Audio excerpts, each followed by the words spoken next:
بسم اللہ الرحمن الرحیم۔ میں قرآن مجید فرقان حمید کی تفسیر کرمانی لکھ رہا ہوں۔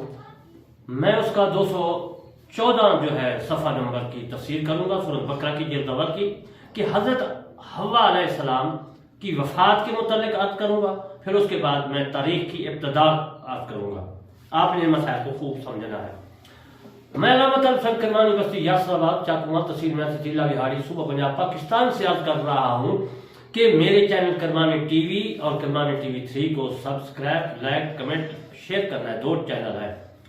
حضرت آدم علیہ السلام کی وفات کے بعد حوا 7 سال 7 مہینے زندہ رہی۔ یاد رکھ رہے اس مسائل کو کہ حضرت حوا علیہ السلام جو ہے حضرت آدم علیہ السلام کی وفات وصال کے بعد 7 سال 7 مہینے جو ہے زندہ رہی، حیات رہی۔ حوا کی عمر 997 سال تھی، 997 سال تھی۔ یہ روح البیان میں بھی ہے اور میری تفسیر کرمانی صفحہ نمبر 214 جلد اول میں بھی موجود ہے۔ امام ابو شیخ نے مجاہد سے روایت کیا ہے، فرماتے ہیں کہ حضرت آدم علیہ السلام کی قبر جو ہے مبارک وہ مسجد خفیف میں بنائی گئی اور حضرت حوا کی قبر جدہ میں بنائی گئی تھی۔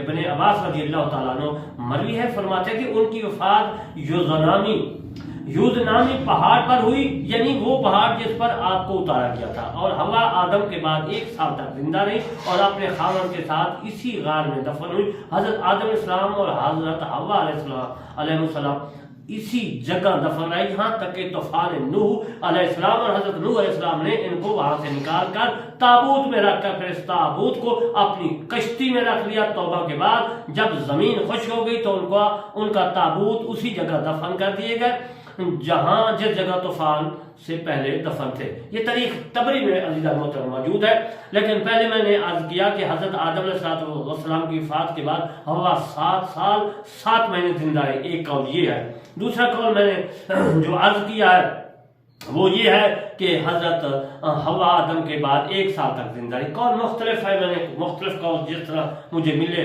تاریخوں سے میں نے آپ کی خدمت میں عرض کر دی ہے۔ آگے اللہ تعالیٰ خوب جانتا ہے۔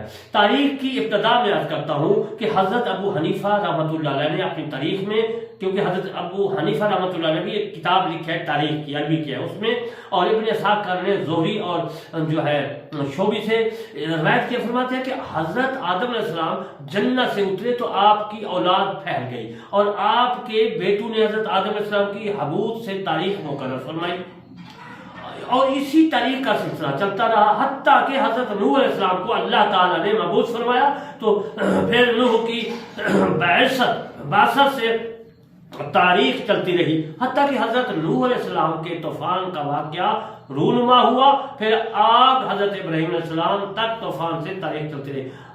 آگ حضرت ابراہیم کے بارے میں ہے کہ وہ چرخہ جو نمرود نے بنایا تھا، آگ جلائی، حضرت ابراہیم علیہ السلام کو اس میں ڈالا اور حضرت ابراہیم علیہ السلام قلنا یا نار کونی بردا وسلاما علی ابراہیم، گلزار بن گئی، ٹھنڈی بن گئی۔ عزیز مسلم میں عرض کر رہا تھا تاریخ کے بارے میں، تو وہ چرخہ کے دن سے پھر تاریخ شروع ہوئی۔ بنی اسحاق نے نار یعنی حضرت ابراہیم علیہ السلام سے حضرت یوسف علیہ السلام کی بعثت تک اور نار حضرت ابراہیم علیہ السلام سے تاریخ چلائی، پھر حضرت یوسف علیہ السلام کی بعثت سے حضرت موسیٰ علیہ السلام کی بعثت سے حضرت سلیمان علیہ السلام کی بعثت تک، اور حضرت سلیمان علیہ السلام کی بعثت سے حضرت عیسیٰ علیہ السلام سے اور رسول اللہ صلی اللہ علیہ وآلہ وسلم کی بعثت تک تاریخ کا سلسلہ چلتا رہا۔ بنی اسماعیل نے بنائے بیت تک نار حضرت ابراہیم علیہ السلام سے تاریخ بنیاد جو ہے بیت سے پھر شروع فرمائی کی ہوئی، تو اسی طرح چلتی رہی تاکہ قبیلہ جو ہے معاد متفرق ہو گیا۔ پھر جب کوئی خاندان تہامہ سے نکلتا تو وہ اپنے نکلنے کے وقت سے تاریخ کا تعین کرتا، حتیٰ کہ کعب بن لوئی فوت ہوا، پھر انہوں نے اس کی وفات سے تاریخ کا تعین کیا، یہاں تک کہ ہاتھی والا سال جو آبرا خانہ کعبہ کو جو ہے گرانے کے لیے آیا، وہ ہاتھی والا سال لکھا جاتا ہے۔ اس کا واقعہ پیش آیا، پھر اس واقعہ سے تاریخ شروع ہوئی۔ حضرت عمر رضی اللہ تعالیٰ عنہ سے نے حضرت ہجرت کے واقعہ کا تعین کیا اور یہ جو ہے 17 یا 18 ہجری کا سال تھا۔ در منصور میں حضرت جلال الدین سیوطی رحمۃ اللہ لکھا ہے، اور میں نے ابو جعفر کرمانی اپنی تفسیر کرمانی میں لکھا ہے۔ امام ابن اسحاق نے حضرت عبدالعزیز بن عمران سے روایت کیا، فرماتے ہیں کہ لوگ حضرت آدم علیہ السلام کے حبوس سے تاریخ کا تعین کرتے تھے، حتیٰ کہ وہ جو حضرت نوح علیہ السلام کو اللہ تعالیٰ نے مبعوث فرمایا، پھر حضرت نوح علیہ السلام کی اپنی قوم کے متعلق دعا سے تاریخ کا تعین ہوا، طوفان سے تاریخ متعین ہوئی۔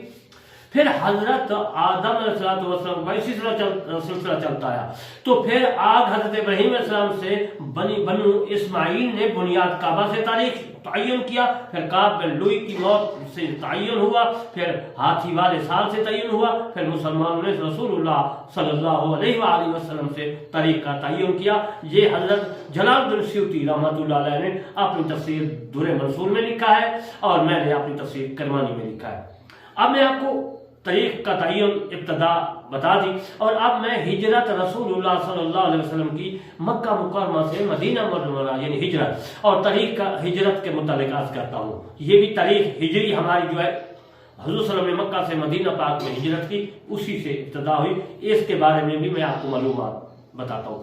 واقعہ ہجرت کو تحریک دن حق میں ایک تاریخ انقلاب کا نقطہ آغاز سمجھا جاتا ہے۔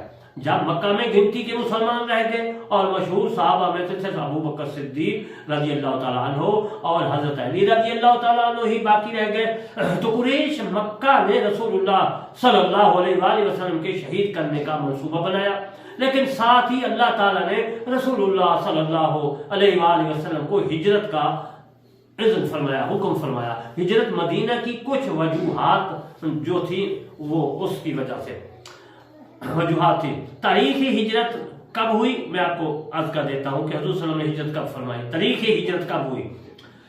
5 شعبہ 27 ماہ صفر سن 13 نبوی صلی اللہ علیہ وسلم کے مطابق 12 ستمبر سن 622 عیسوی رسول اللہ صلی اللہ علیہ وسلم نے 27 صفر کو مکہ مکرمہ سے مدینہ منورہ میں ہجرت کی، لیکن اسلامی سال کی جو ابتدا ہے وہ 1 محرم سے کی گئی۔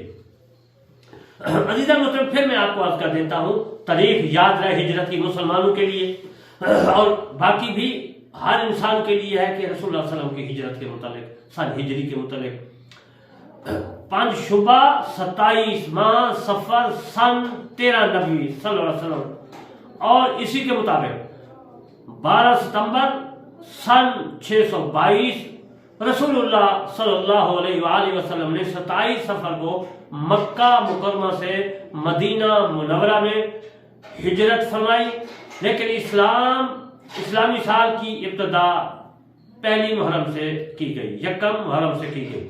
ادھر مطلب آج میں نے آپ کو تاریخ کے متعلق عرض کیا اور حضرت آدم صلی اللہ علیہ وسلم کی توبہ کے متعلق عرض کیا، اور انشاءاللہ پھر آپ کو کل اسی 8-9 بجے پھر ملاقات ہوگی پاکستانی وقت کے مطابق۔ اور آخر میں آپ کی خدمت میں ریکویسٹ کرتا چلا ہوں کہ میرے چینل کرمانی ٹی وی 3 اور کرمانی ٹی وی کو سبسکرائب، لائک، کمنٹ کرنا ہے۔ وما علینا الا البلاغ المبین۔